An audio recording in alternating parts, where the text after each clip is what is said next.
नमस्कार, कल्ट बिहारी देख रहे हैं आप। मैं हूं आपके साथ सुधांशु रंजन। एक तरफ पूरी दुनिया जहां एक साथ मिलकर कोरोना महामारी से जंग लड़ रही थी, वहीं हाल में हुए एक विवाद ने एक बार फिर से पूरी दुनिया को दो भागों में बांट दिया है। जी हां, हम बात कर रहे हैं फिलिस्तीन और इजराइल के बीच चल रहे खूनी संघर्ष के बारे में।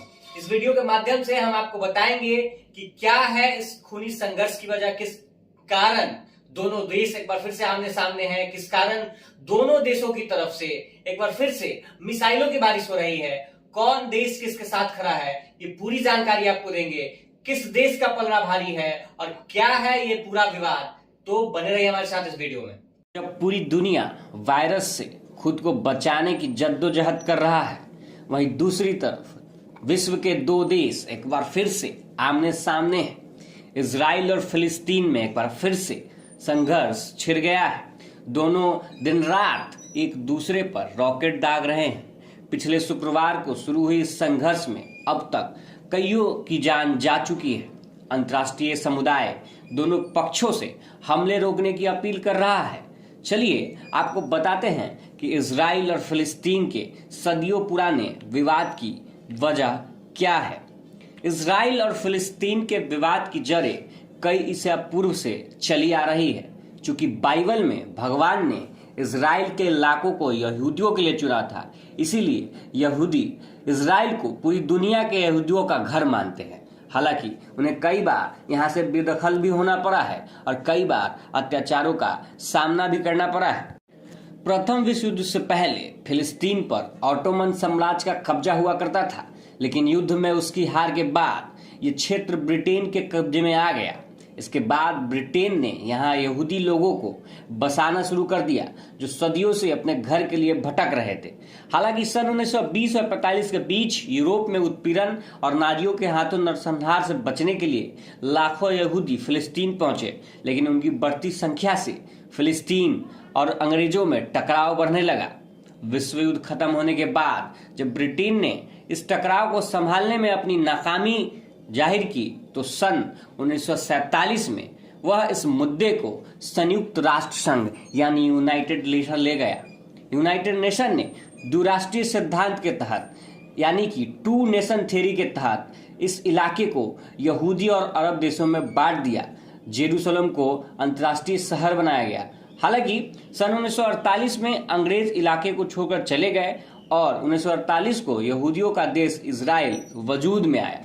हालांकि पड़ोसी अरब देशों को फिलिस्तीन और इजराइल का ये बंटवारा नागवार गुजरा और मिस्र, सीरिया, जॉर्डन ने एक साथ मिलकर इजराइल पर हमला कर दिया। इस युद्ध में इजराइल की जीत हुई।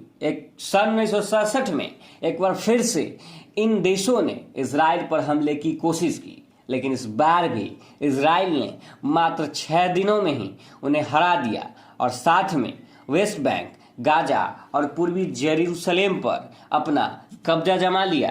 इस युद्ध के बाद से ही वेस्ट बैंक, पूर्वी जेरूसलेम पर इजराइल का कब्जा हो गया, जबकि गाजा के कुछ हिस्सों को इजराइल ने लौटा दिया। ज्यादातर फिलिस्तीनी गाजा और वेस्ट बैंक में रहते हैं और उन्हें अक्सर ही इजरायलियों के जातियों का सामना करना पड़ता है। सन 1993 में हुए ओस्लो असहमति के तहत इन दोनों इलाकों में फिलिस्तीनी खुद की सरकार चुन सकते हैं, लेकिन सन 2014 से यहाँ हमास की सरकार है, जिसे एक कट्टर संगठन माना जाता है। इन तमाम विवादों के अलावा एक और विवाद है जेरूसलेम को लेकर।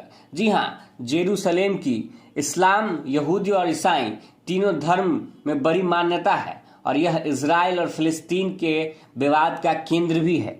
पूर्वी जेरूसलेम में एक अलग सा मस्जिद है, जिसे इस्लाम में तीसरी सबसे पवित्र जगह माना जाता है। वहीं मस्जिद के परिसर में ही टेम्पल माउंट नाम की एक दीवार है, जिसे यहूदी सबसे पवित्र स्थल मानते हैं। हालांकि अभी यहूदियों को इस इलाके में घुसने की इजाजत नहीं है। वहीं दूसरी तरफ फिलिस्तीनी मस्जिद आ जा सकते हैं, जिसके कारण अक्सर यहूदियों में रोष व्याप्त रहता है। पिछले कुछ समय से फिलिस्तीनियों में पूर्वी जेरूसलेम से कुछ फिलिस्तीनी परिवारों को बेदखल किए जाने को लेकर रोष पनप रहा था, जिसके कारण हाल ही में शुक्रवार को अल-अक्सा मस्जिद पर उनकी इजरायली सुरक्षा बलों के साथ टकराव हो गया, जिसमें 300 से अधिक फिलिस्तीनी घायल हुए, जिसके बाद से ही हमास गाजा पट्टी से और इजराइल से अपनी तरफ से रॉकेट दाग रहा है। दोनों पक्षों में अभी तक कई लोगों की जानें जा चुकी है। वहीं कहीं ये युद्ध में न तब्दील हो जाए, इसका खतरा भी पूरे विश्व पर मंडरा रहा है। विश्व के तमाम देश दोनों देशों से शांति बनाने की अपील कर रहे हैं। अब देखना यह है कि दो देशों में शुरू हुई ये खूनी संघर्ष किस ओर मुड़ता है।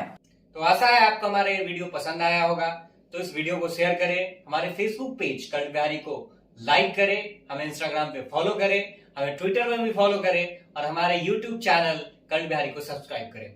धन्यवाद।